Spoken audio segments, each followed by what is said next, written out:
Hello student. तो ये 6th class है CUET रिवीजन की। तो जैसा पिछले क्लास में बताया था हमने कि पिछले क्लास में लिमिट डिस्कस करी थी, लिमिट के कुछ इंपॉर्टेंट क्वेश्चंस लिए थे। एंड इस क्लास में हम लोग कॉन्टिन्यूटी और डिफरेंशिएशन डिस्कस करेंगे। डिफरेंशिएबिलिटी और फंक्शन ऑफ फंक्शन CUET के सिलेबस में मेंशन नहीं है, तो चाहो तो उसको स्किप कर सकते हो या नोट्स बनाए तो एक बार प्रॉपर रिवाइज कर लो। और अभी भी 15-16 डेज हैं। हर दिन अगर 2-3 चैप्टर भी प्रॉपरली रिवाइज कर लिए, प्रैक्टिस कर लिए, तो काफ़ी अच्छे चांस बन सकते हैं तुम लोगों के CUET के। मोस्ट प्रॉब्ली इसका एग्ज़ाम फर्स्ट वीक ऑफ सितंबर तक ही एक्सपेक्टेड है, सेकेंड वीक तक भी जा सकता है। तो अच्छा टाइम मिल रहा है तुम लोगों को प्रिपेयर करने के लिए। और इस बीच में हम लोग इन क्लासेस में, CUET की रिविजन क्लासेस में, ऑलमोस्ट हर एक चैप्टर को एक एक सेशन में कवर करेंगे, जिसमें हमने JNU और BHU के कुछ क्वेश्चंस इंक्लूड करे हैं, कुछ FAQs फ्रीक्वेंटली आस्क्ड क्वेश्चन जो हर एक एग्ज़ाम में अक्सर रिपीट होते हैं उसको इंक्लूड करा है। टेस्ट सीरीज़ ऑलरेडी चल रही है INPS क्लासेस की। इसके पहले 5 लेक्चर्स, 5 सेशंस हो चुके हैं CUET के। प्रीवियस वीडियोस में जा कर के CUET का फोल्डर भी है प्लेलिस्ट में, वहाँ पे जाके प्रीवियस वीडियोस भी देख सकते हो। प्रीवियस वीडियोस में हम लोग ने algebra, progression, quadratic, basic algebra, matrix, determinant, और उसके जस्ट पहले वाले वीडियो में हमने लिमिट रिवाइज करी थी। लिमिट के कुछ frequently asked question and previously asked question include करे थे। तो आज हम लोग देखेंगे continuity and differentiation. Differentiability mention नहीं है CUET के सिलेबस में, तो हमने इसको इंक्लूड नहीं करा है। बाकी ये टेस्ट ऑलरेडी चल रहे हैं, ओपन फॉर ऑल हैं, कोई भी स्टूडेंट इसको अटेम्प्ट कर सकता है। 3-4 टेस्ट ऑलरेडी हो चुके हैं, ये फ्यूचर के टेस्ट हैं। इसके लिए तुम लोग INPS क्लासेस का टेलीग्राम चैनल ज्वाइन कर लो, उसका लिंक तुम्हें डिस्क्रिप्शन में मिल जाएगा। As well as INPS Classes का एंड्रॉयड ऐप भी डाउनलोड कर लो, उसमें भी रेगुलर तुम्हें मटेरियल वगैरह मिलता रहेगा, ठीक है। तो ये डेट्स ध्यान रखना, पिछले 3 से 4 टेस्ट ऑलरेडी हो चुके हैं और ये गिवन टाइम पे ही होंगे, उसके आगे पीछे नहीं होगा। अगर 28 अगस्त को 10 से 12 है तो 10 से 12 ही रहेगा, उसके आगे पीछे शिफ्ट नहीं होता है वो। नेक्स्ट, ये कैलकुलस का सिलेबस पहले भी हम शो कर चुके हैं। इसमें लिमिट ऑफ फंक्शन सिलेबस में है, फंक्शन सिलेबस में नहीं है। तो जिसने नहीं पढ़ा है स्किप कर सकते हो, और जिसने पढ़ा है एक बार फटाफट रिवाइज करके जा सकते हो। कॉन्टिन्यूस फंक्शन मतलब कॉन्टिन्यूटी फंक्शन की डिफरेंशिएबिलिटी भी सिलेबस में नहीं है। डिफरेंशिएशन ऑफ फंक्शन सिलेबस में है, टैंजेंट एंड नॉर्मल सिलेबस में है, simple example of maxima minima है, integration of function, by parts, by substitution, by partial fraction, definite integral है, एप्लीकेशन ऑफ डेफिनेट इंटीग्रल मतलब एरिया में एप्लीकेशन होता है उसका यूज़ है, डिफरेंशियल इक्वेशन भी मेंशन नहीं है। तो यहाँ पे कैलकुलस में 3 मेजर पार्ट मेंशन नहीं है। डिफरेंशियल इक्वेशन जो निमसेट में भी नहीं होता है, फंक्शन जो कि बहुत बड़ा चैप्टर है, तो अगर नहीं पढ़ा है तो छोड़ दो, और अगर पढ़ा है तो एक बार फटाफट उसको रिवाइज कर लो। एंड तो फंक्शन हो गया, डिफरेंशिएबिलिटी हो गई, और फाइनली डिफरेंशियल इक्वेशन सिलेबस में नहीं है तो उसको रिवाइज भी नहीं करेंगे हम लोग। और जैसा हमने बताया, अगर पढ़ चुके हो तो एक बार फटाफट नोट्स देख लो, नहीं पढ़ा है तो फिर पढ़ने की जरूरत नहीं है। तो स्टार्ट करते हैं फर्स्ट क्वेश्चन से कॉन्टिन्यूटी के रिवीजन के लिए। जो ब्रैकेट थोड़ा अजीब हो गया, fx दे रखा है, इसको फिर से लिख देते हैं,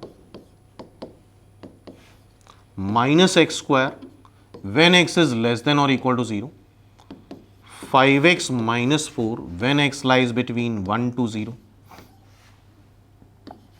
4x² - 3x when x lies between 2 to 1, and 3x + 4 when x is greater than or equal to 2। Okay, अब देखो कोई भी फंक्शन की कॉन्टिन्यूटी हम कहां पे चेक करते हैं? डाउटफुल पॉइंट पे, 0 के यहां पे डाउटफुल पॉइंट कौन से हैं? पहला है 0, दूसरा है 1, तीसरा है 2। ये डाउटफुल पॉइंट है, और उन डाउटफुल पॉइंट पे तुम्हारा LHL is equal to RHL is equal to, अगर डाउटफुल पॉइंट A है, FA फंक्शन की वैल्यू उस पॉइंट पे ये सारी वैल्यू सेम आनी चाहिए और फाइनाइट आनी चाहिए, तब फंक्शन कॉन्टिन्यूस होता है x is equal to A पे, ठीक है। तो ये चीज तुम लोगों ने पढ़ी होगी। तो हर एक पॉइंट पे चेक करना है तो पहले तुम 0 पे चेक कर लो, 0 पे LHL, 0 के पहले ये फंक्शन है तो 0 पे LHL यहीं से आएगा, 0 आ जाएगा। f ऑफ 0 जीरो पे इक्वलिटी यहीं बनी है तो फिर से यहां जीरो रख दो तो एफ ऑफ जीरो भी जीरो आ रहा है। जीरो के राइट में ये है तो यहां जीरो रखो तो आर एच एल क्या आ रहा है, आर एच एल आ रहा है -4। आर एच एल क्या आ रहा है -4, जो कि गलत है। मतलब एल एच एल और एफ ऑफ जीरो तो बराबर है लेकिन आर एच एल डिफरेंट है, तो जीरो पे डिसकंटिन्यूअस होगा। तो पहला आंसर गलत है कि जीरो पे कॉन्टिन्यूअस हो। अब हम डाउटफुल पॉइंट पे आते हैं, 1 पे। 1 के लेफ्ट में ये है तो एल एच एल 1 के लेफ्ट में यहीं से आएगा, उठा के सीधे 1 यहां रख दो तो 5 - 4 1। 1 पे इक्वलिटी यहां पे है तो F1 निकाल लो, फिर से 1 रख दो यहां पे, 1 रखोगे x के प्लेस पे तो फिर 5 - 4 1। फिर RHL निकालते हैं, RHL 1 पे, 1 के राइट में ये है तो यहां पे रखो जरा 1 तो 4 - 3 1। तो ये सारे बराबर आ रहे हैं, इट मीन्स 1 पे कॉन्टिन्यूअस है। तो देखो, लेकिन डिसकॉन्टिन्यूअस दे रखा है तो ये भी गलत। अब बात आती है 2 पे। 2 के लेफ्ट में ये फंक्शन है तो 2 उठा के यहां रखो तो LHL आ जाएगा सिंपली। 2 रखो, 2 रखोगे 16 - 6 10 आ रहा है। 2 पे इक्वलिटी यहां पे है तो 2 जरा यहां रखो, 2 यहां पे रखोगे 6 + 4 10 आ रहा है, मतलब f ऑफ 2 भी 10 आ रहा है। RHL निकाल लेते हैं, RHL निकालो, RHL 2 के राइट में ये है, 2 फिर से रखो, फिर 10 आ रहा है। तो इट मीन्स 2 पे कॉन्टिन्यूअस है, तो continuous at x = 2। Second is the answer. तो आई होप ये चीज याद होगी कि LHL = RHL = f of a होना चाहिए, और वो फाइनाइट होना चाहिए for continuity at x = a। और इस तरह के फंक्शन में कॉन्टिन्यूटी कहां पे चेक करते हैं, डाउटफुल पॉइंट पे, जहां पे फंक्शन अपना फॉर्म चेंज करे, 0 के पहले ये, 0 के बाद ये, 1 के पहले ये फंक्शन, 1 के बाद ये, 2 के पहले ये, 2 के बाद ये। तो आई होप ये चीज़ याद आई होगी तुम लोगों को अगर कॉन्टिन्यूटी पढ़ी होगी। ठीक है, नेक्स्ट क्वेश्चन देखते हैं। फिर से ये कुछ ब्रैकेट, आई थिंक समझ रहे हो, ये ब्रैकेट है सिंपली f(x) है x sin 1/x when x is not equal to 0 and when x is equal to 0 its value is 0। मतलब f ऑफ 0 तुम्हें 0 दे रखा है। जब x 0 नहीं है, इसका मतलब एग्जैक्टली x जब 0 नहीं है, इट मीन्स x के लेफ्ट में हो या x के राइट में हो ग्रेटर देन 0, यही फंक्शन है। तो सिंपली यहां लिमिट निकाल लो, लेफ्ट हैंड निकालो या राइट हैंड निकालो, कोई फर्क नहीं पड़ता, लेफ्ट हैंड में निकाल लो। 0 के लेफ्ट में कैसे लिखा जाता है, 0 माइनस, क्या लिखोगे इसको, 0 माइनस, यहां पे सीधे वैल्यू रख दो, 0 माइनस साइन 1/0 माइनस। चेक कर लेते हैं एक बार, इसको सॉल्व करना है तो इस तरह से लिख लो, sine 1/0 minus upon 1/0 minus, 1/0 minus तुम्हें पता होना चाहिए -∞ आता है। क्या आता है, -∞। तो ये क्या हो जाएगा, ये हो जाएगा साइन -∞ अपॉन -∞। साइन -∞ जो भी होगा 1 से -1 के बीच में लाई करेगा, और एनी फाइनाइट नंबर अपॉन +-∞ 0 आता है। कोई भी फाइनाइट नंबर हो, इवन 0 अपॉन इन्फिनिटी भी करोगे तो भी 0 ही आएगा। तो कोई भी फाइनाइट नंबर हो अपॉन +-∞ करेंगे तो क्या आएगा, 0। अब इसी तरह से RHL भी निकाल सकते हो 0 के राइट में। 0 के राइट में कैसे लिखा जाता है, limit extends to 0 plus, 0 plus उठा के रख दो यहाँ पे फंक्शन में, 1/0 प्लस। कैसे सॉल्व होगा ये, limit extends to 0 plus sine 1/0 plus upon 1/0 plus. Sine 1/0 plus क्या होता है, साइन इन्फिनिटी, फिर 1/0 प्लस इन्फिनिटी, फिर से साइन की वैल्यू हमेशा 1 से -1 लाई करती है, और इनफाइनाइट से डिवाइड करोगे 0 आ जाएगा। तो मेरे ख्याल से ये फंक्शन क्लियरली दिख रहा है कि ये 0 पे कॉन्टिन्यूअस है, क्योंकि f0 भी 0 है, LHL और RHL भी 0 आ रहा है।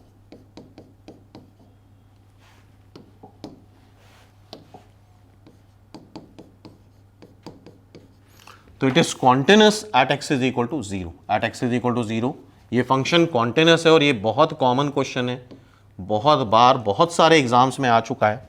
तो नेक्स्ट टाइम पे अगर ये क्वेश्चन आता है तो हम एक्सपेक्ट करते हैं तुम्हें याद होना चाहिए, ठीक है। नेक्स्ट क्वेश्चन की तरफ बढ़ते हैं।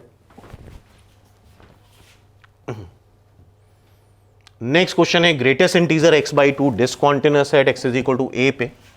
तो a क्या है? a is a natural number, a is a whole number, a by two z होता है integer, a is a rational number, q मतलब रैशनल नंबर। तो यहां पे एक कंसेप्ट ये होता है, ग्रेटेस्ट इंटीजर ऑफ कोई भी फंक्शन हो, fx हो, it is discontinuous where fx is an integer. fx अगर इंटीजर हो जाए वहां पे ग्रेटेस्ट इंटीजर fx डिसकॉन्टिन्यूअस होता है। तो इसका मतलब ये डिसकॉन्टिन्यूअस कहां पे होगा? जब x बाई टू इंटीजर आ जाए, मतलब x हो जाए ट्वाइस आई, ट्वाइस आई मतलब इवन इंटीजर, सॉरी। और यहां पे क्या दे रखा है? ये डिसकॉन्टिन्यूअस है a पे, इसका मतलब a भी कैसा होना चाहिए? Even integer. इसका मतलब a बाई टू क्या आएगा? इंटीजर आएगा। तो मेरे ख्याल से a बाई टू के बारे में ही पूछा है। ऑल नेचुरल नंबर हो नहीं सकता बिकॉज a इवन इंटीजर आ रहा है। ऑल होल नंबर हो नहीं सकता, आंसर क्या होगा? Third. a by two z is an integer, z से रिप्रेजेंट करते हैं इंटीजर को, तो a by two is an integer. I hope ये टाइप भी समझ में आया होगा और ये चीज पढ़ी होगी। ग्रेटेस्ट इंटीजर ऑफ fx कहां पे डिसकंटिन्यूअस होता है? Where fx is an integer, ठीक है। और डिटेल में नहीं जा रहे हैं बिकॉज रिवीजन क्लासेस हैं, तो चीज़ों को थोड़ा क्विक देखना होगा। नेक्स्ट क्वेश्चन फोर्थ, ये टाइप भी बहुत इंपॉर्टेंट है, अक्सर दिखता है। x जीरो नहीं है तो ये फंक्शन है, मतलब x के लेफ्ट में भी ये फंक्शन है एंड x के राइट में भी ये फंक्शन है। x जीरो है तो ये फंक्शन है, मतलब f ऑफ जीरो जीरो है। जीरो से पहले मतलब LHL। LHL क्या होता है? अभी देखा था, limit x tends to zero के पहले क्या लिखते हैं? जीरो माइनस जीरो के पहले फंक्शन ये है, इसको लिख लेंगे, लिखो जरा, e to the power one upon zero minus plus one. One upon zero minus होगा e की power minus infinity plus one, और e की पावर माइनस इंफिनिटी, e होता है 2.732,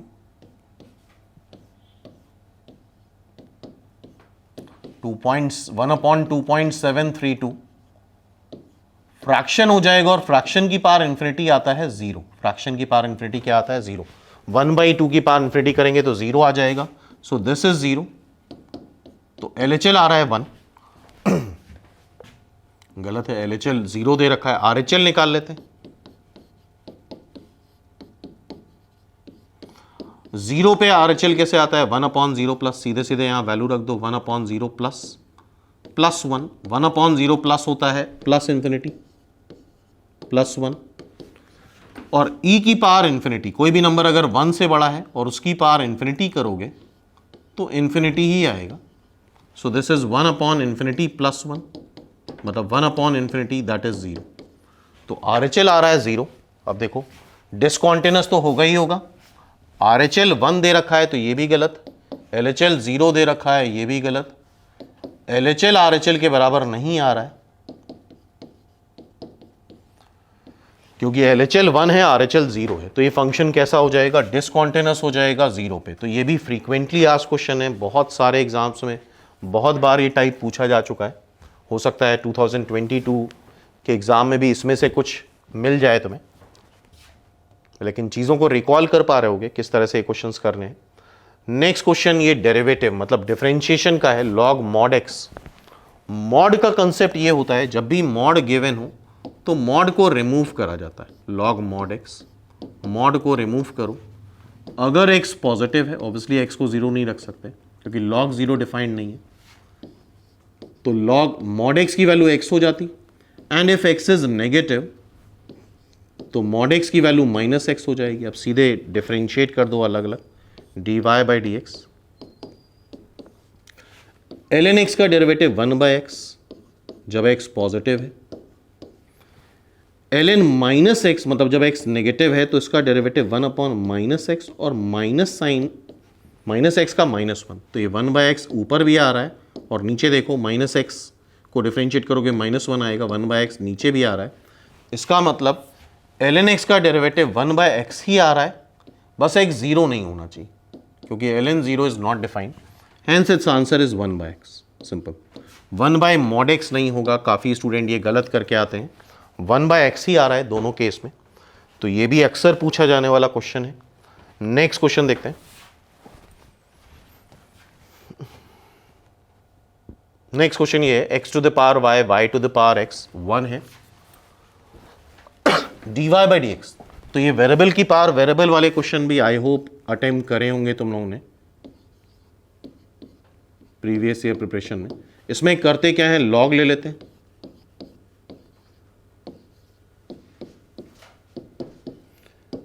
दोनों साइड लॉग ले लिया, ln 1 0 आ गया, ln x into ln y है तो उसको लिखोगे ln x plus ln y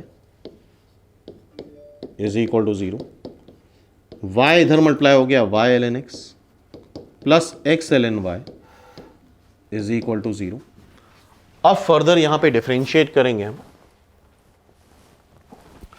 कैसे करेंगे, y को कांस्टेंट ले लो, ln x का डिफरेंशिएशन 1/x, फिर ln x कांस्टेंट ले लो, y का differentiation dy by d x short form में y1 लिख देते हैं, फिर x कांस्टेंट लो, ln y का 1/y और y का डिफरेंशिएशन y1, फिर ln y कांस्टेंट लो, x का 1, सिंपली। ठीक है, इन दोनों से y1 कॉमन ले लेते हैं, बाकी टर्म उधर ले जाओ, y1 मतलब dy by d x, simplify कर लेते हैं, ln x plus x by y minus ln y minus y by x.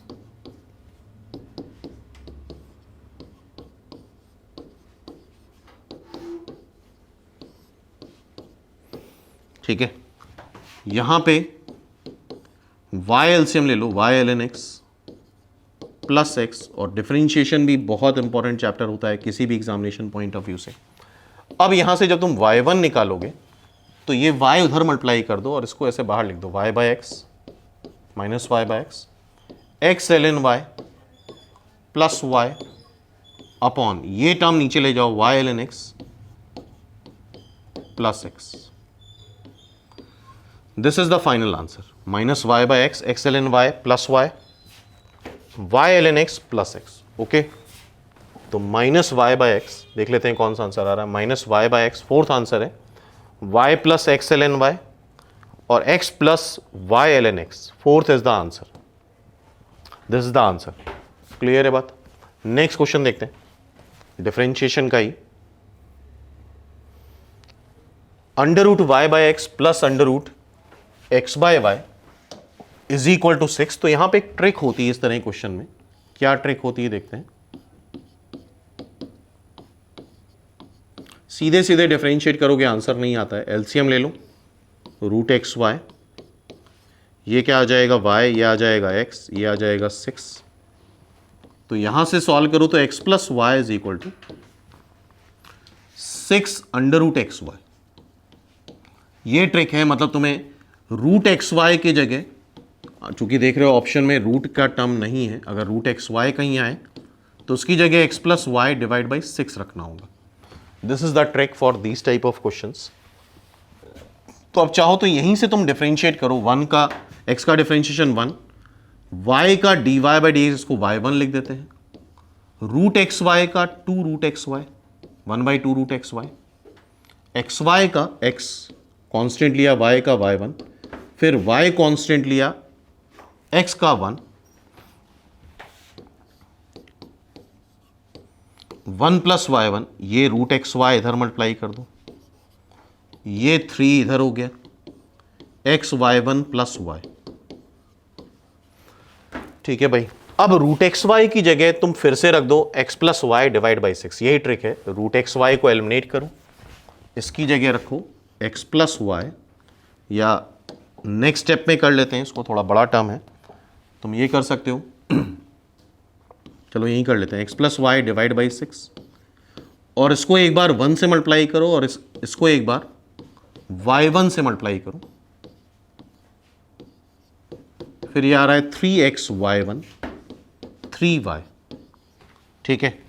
3y इधर ले आऊं तो x plus y divide by 6 minus 3y, यहां से y1 कॉमन लो, 3x minus x plus y divide by 6।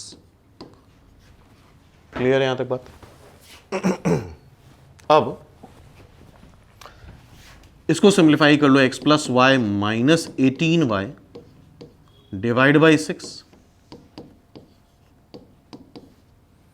18x minus x minus y divide by 6, 6 cancel हो गया, x minus 17y, y1, 17x minus Y, तो y1 finally आ जाएगा x minus 17y upon 17x minus y simply. So this is the answer. तो I think ये trick भी समझ में आ गई होगी, नेक्स्ट टाइम ये यूज कर सकते हो, ठीक है। और डिफरेंशिएशन में भी कई सारे ट्रिक के क्वेश्चंस बना रखे हैं, ट्रिक के वीडियोस बना रखे हैं, प्रीवियस वीडियोस में जाके देख सकते हो। तो it's answer is 3rd। Clear है बात? नेक्स्ट देखते हैं, sin x क्यूब को डिफरेंशिएट करना है sec स्क्वायर एक्स स्क्वायर के रिस्पेक्ट में। तो यहां पे तरीका ये होता है कि sin x क्यूब को कुछ u ले लो और cos x sec square x square को v ले लो। हमें निकालना है du by d v, simple question है। तो पहले निकाल लो du by d x. Sine का डिफरेंशिएशन होता है cos x क्यूब और x क्यूब का 3x स्क्वायर। फिर dv बाई डी एक्स निकाल लो, sec स्क्वायर का होगा 2 sec x स्क्वायर। फिर sec x का करोगे तो sec x tan x, फिर x स्क्वायर का करोगे तो 2x, सिंपल, ठीक है। अब इसको सिंप्लीफाई भी कर लो, 4 sec square x square tan x square और यह आ जाएगा 4x। So du by d x upon dv by d x, du by d x हो गया 3x square cos x cube और dv बाई डी एक्स हो गया 4x sec square x square tan x square. X x cancel हो गया, finally आ रहा है 3x by 4। चूंकि एंगल डिफरेंट है तो कैंसिल भी नहीं हो पाएगा। cos x क्यूब फिर sec square x square tan x square. तो 3x cos x cube, 3x cos x cube यहां पे आ रहा है 3x cos x cube, 4 sec square x square tan x square. तो फर्स्ट इज द आंसर। तो I hope differentiation और continuity के questions remind हुए होंगे, याद आए होंगे कि किस तरह क्वेश्चंस ऑलरेडी तुम लोग प्रैक्टिस कर चुके हो। तो डिफरेंशिएशन और कॉन्टिन्यूटी ये दोनों भी एग्जामिनेशन पॉइंट ऑफ व्यू से बहुत इंपॉर्टेंट चैप्टर होने वाले हैं। प्रॉपरली रिवाइज कर लो। इस वीडियो को देख के तुम्हें प्रीवियस क्वेश्चंस याद आ गए होंगे, कहीं ना कहीं इस तरह क्वेश्चंस अटेम्प्ट करे होंगे और ऐसे ही क्वेश्चन यूजुअली एक्सपेक्ट कर सकते हो एग्जाम में आने के लिए, ठीक है। और रेगुलरली मॉक टेस्ट देते रहो, सिलेबस को प्रॉपरली देखो कि सिलेबस में क्या प्रॉपरली मेंशन्ड है, वही चीज़ें पढ़ के जाओ। हाँ, एक्स्ट्रा चीज़ें अगर ऑलरेडी अच्छे से पढ़ रखी तो उसको रिवाइज कर सकते हो, अदरवाइज नई चीज़ पढ़ने की ज़रूरत नहीं है। बाकी ये मॉक टेस्ट का शेड्यूल है, इसको कॉपी कर लो, इसको नोट कर लो और रेगुलरली मॉक देते रहो। और अगर 2 सितंबर के बाद डेट आगे की और अनाउंस होती है तो उसके आगे भी मॉक बढ़ा देंगे यहाँ पे, जो कि ओपन फॉर ऑल होंगे, तो उससे काफ़ी अच्छी प्रैक्टिस हो जाएगी। बाकी साथ में रीजनिंग, कंप्यूटर, इंग्लिश, इन टॉपिक्स का भी प्रॉपर रिवीजन ज़रूरी है। तो फिर इसके आगे नेक्स्ट क्लास में हम लोग टेंजेंट, नॉर्मल और मैक्सिमा मिनिमा की कुछ एग्जांपल्स देखेंगे। और इसी तरह से हर दिन 2-2 चैप्टर भी अगर करते जाओगे तो ईजिली पूरा सिलेबस बहुत अच्छे से रिवाइज कर सकते हो। और ऑलरेडी सारी चीज़ें पढ़ी होंगी जिसने भी सिंसियरली निमसेट की प्रिपरेशन करी है, तो इस मौके को चूको नहीं। 10 से 15 दिन की मेहनत है, अगर अच्छा सिलेक्शन हो जाता है तो फिर पूरा 1 साल वेस्ट नहीं होगा। आराम से सिलेक्शन लो, कॉलेज लो, प्लेसमेंट ऑलमोस्ट सेम ही रहेंगे, JNU, BHU और जितने सेंट्रल यूनिवर्सिटीज़ के हैं। तो अपॉर्चुनिटी मिस नहीं करनी चाहिए। तो ठीक है, फिर नेक्स्ट क्लास में मिलते हैं हम लोग टेंजेंट नॉर्मल मैक्सिमा मिनिमा के रिवीजन के लिए।